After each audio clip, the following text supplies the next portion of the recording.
Selamat pagi Pak Teddy dan teman-teman. Dari kami kali kelompok hari Senin. Mengenalkan, nama saya Pebi. Nama saya Marcella. Nama saya Elizabeth. Nama saya Michael. Nama saya Marvel. Nama saya Franto. Selamat menyaksikan.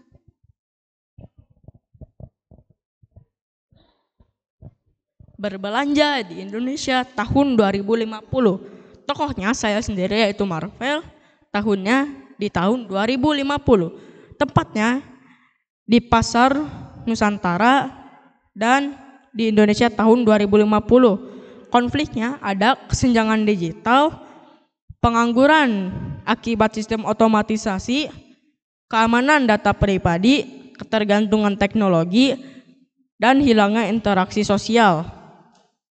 Cara mengatasinya, pertama, mengajarkan teknologi kepada yang sudah lansia atau masyarakat desa tentang penyebaran daerah internet. Kedua, program ulang pelatihan pekerja agar dapat berpindah ke bidang teknologi dan digital. Ketiga, penguatan sistem keamanan cyber dan regulasi ketat perlindungan data pribadi.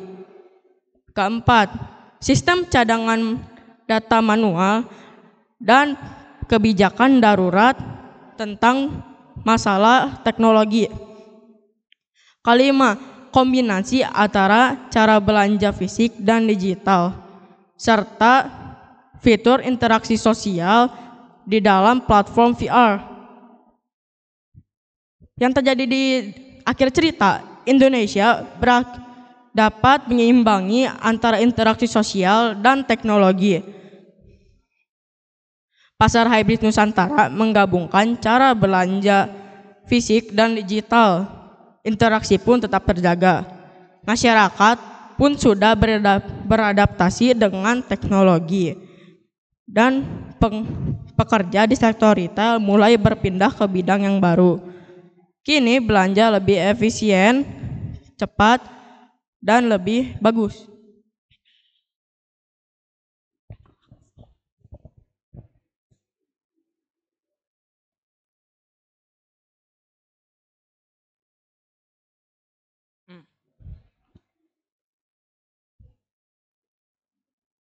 Saya sekarang akan menjelaskan plot alur dari kredit kuantum dengan penerbit dengan sumber ChatGPT. Jadi tokoh yang ada di situ ada Ray sebagai karakter utama dan Zira sebagai AI pribadinya Ray. Lalu latar tempatnya, karena tidak ada latar tempat kota yang spesifik, maka saya akan menyebutkan kotanya namanya Ambadi. Lalu latar waktunya di tahun 2319. Plotnya. Jadi si Ray sedang ingin membeli makanan di suatu kios menggunakan mata uang DNA kuantum. Lalu tapi tiba-tiba dia tidak bisa membeli makanan itu karena ada sesuatu yang terjadi di rekeningnya. Saat dicek ternyata dia menggunakan cara ilegal dan siapa sangka dia telah menjadi buronan di kota itu. Nah, cara menyelesaikan konflik itu, si MC-nya yaitu si Ray harus membantu pemerintah publik. Dan setelah membantu pemerintah publik, dia pun tidak menjadi buronan, namun jadi simbol kebebasan dan kebebasan finansial. Terima kasih.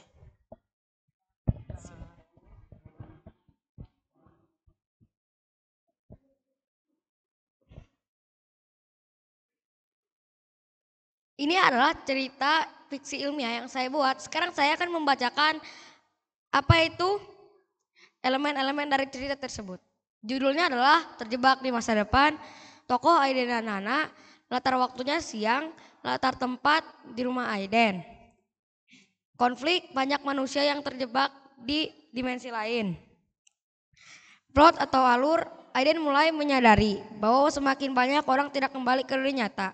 Ia mencoba meyakinkan Hana, tapi ia menolak dan mengatakan bahwa dunia virtual lebih baik. Sementara itu, pemerintah mulai kehilangan kendali atas sistem karena terlalu banyak orang yang tidak sadar diri dalam realitas fiksi. Penyelesaian, Aiden menghadapi dilema karena ia memilih dua pilihan, yaitu membiarkan manusia terjebak atau mencari cara.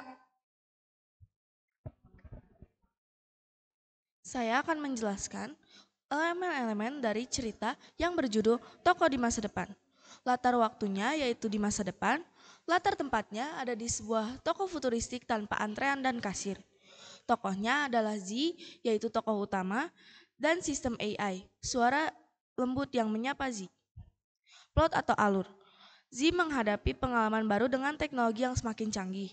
Tidak ada kasir atau interaksi manusia, hanya sistem AI yang merekomendasikan barang sesuai preferensinya. Penyelesaiannya adalah Z mulai terbiasa dengan teknologi yang terjadi di kota tersebut.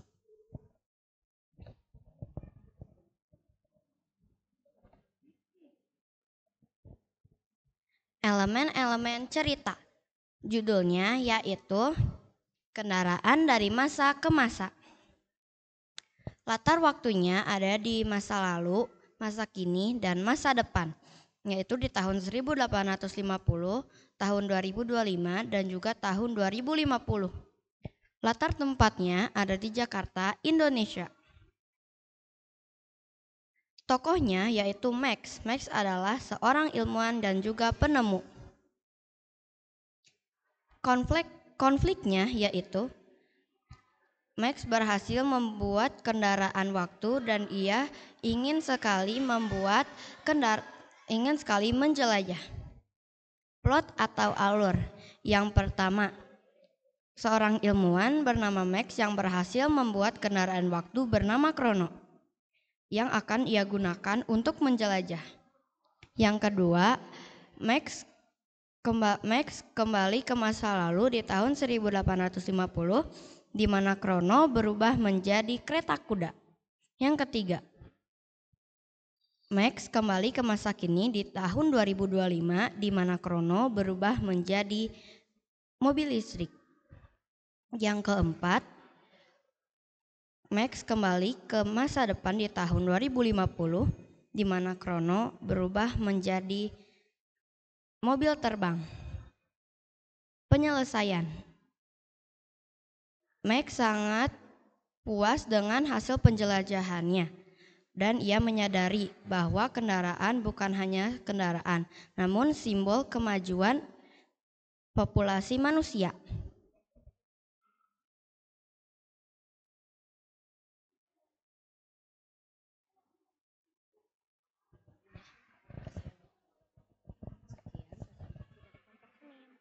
Sekian presentasi dari kelompok Kali Senin.